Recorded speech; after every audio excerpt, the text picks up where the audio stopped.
Last year's corporate governance failures by the big four accounting firms raised the question of whether institutional failure, whatever the institution, is due to poor organisational culture or individual character. Now, our first reading, which records a litany of Israel's institutional failures that results in its decimation, suggests that it's both. However, while taking action to improve poor culture and moral character are necessary for addressing institutional failure, our second reading of the Gospel hint that these actions are not sufficient. Ephesians states that it is grace we are saved by faith, and the Gospel tells us that God's grace and faith expressed through his only begotten Son saves us.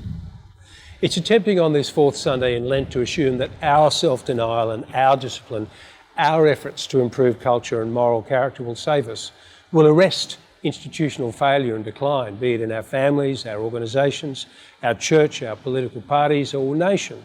Now, while our efforts are necessary, Ephesians and the Gospel remind us they're not sufficient. So this Lenten weekend, we're invited to receive God's gift of grace in Christ, to acknowledge and relinquish our unhealthy need for control, check our egos, and humbly open ourselves to God's transcendent and sacred presence in our lives.